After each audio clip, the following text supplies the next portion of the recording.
Finally, any wounds you have, whether it be on the inside of your body or out in the open, anytime you nick it or touch it or a force comes on it, it just aggravates it, right? It gets worse. It inflames and it sets it back from healing. Well, the same is true of your shoulder joint.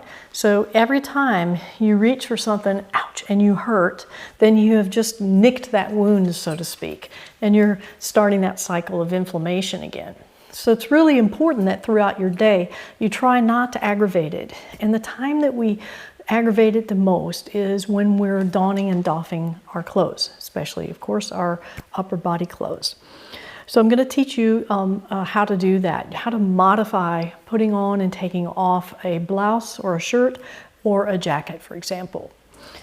I have my handy dandy Tai Chi shirt here. It's long sleeve. This one happens to be soft and silky, which will make it easier.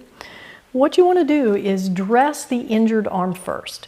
So let's pretend now that my left arm is the injured shoulder, the one that's giving me problems. Well, my right arm has more mobility, so that's why you want to dress the injured arm first. So normally, I just throw on my shirt, don't think about it, but you have to think about it. So what you'll do is you'll just get that left sleeve and work it on as best as you can and work it up pretty high here. Then grab the neck, place your arm through the neck. Now you see your uninjured arm has lots of mobility. Well, bet you I'm bumping my... So I can do all sorts of awkward contortions with it. I'm just assuming my left arm is hurt. And so there you go. Okay? Well, so donning and doffing is really important so that you're not injuring that shoulder repeatedly.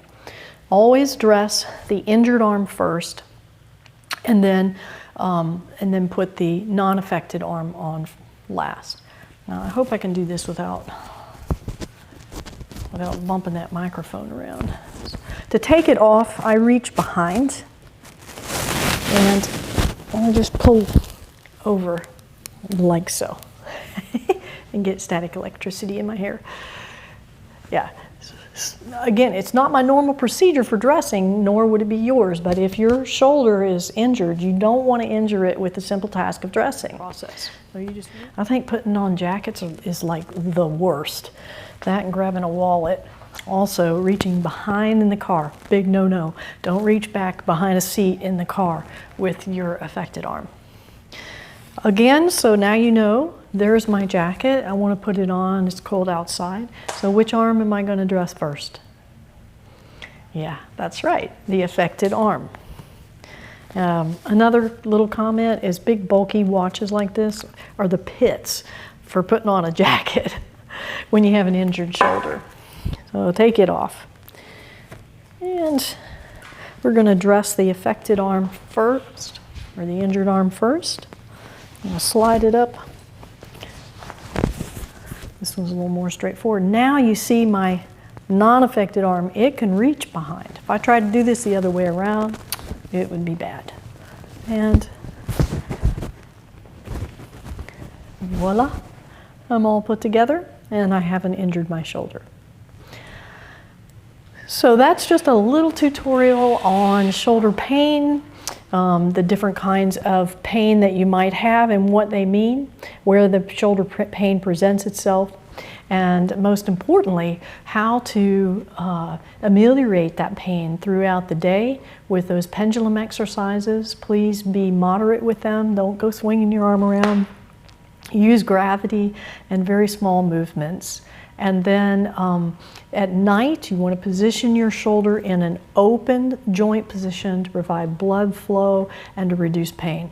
I can't tell you how many patients I've had or how many people I've had tell me how unbelievably helpful just positioning their arm with a pillow at night was to reduce their pain. And then finally, throughout the day, try to avoid creating the pain, because every time you do, you're just nicking that wound, even though you can't see it. So modify how you're putting on your shirts and taking off the shirts, and how you're putting on your jackets. Dress the affected arm or the injured arm first, So good luck. If you have any questions, feel free to shoot me a message. And thank you for watching my video. I will, if you have any specific requests, also let me know. I'll be happy to do a video on the topic of your choice. And don't forget to hit that subscribe button for me. And thank you all very much for watching my video.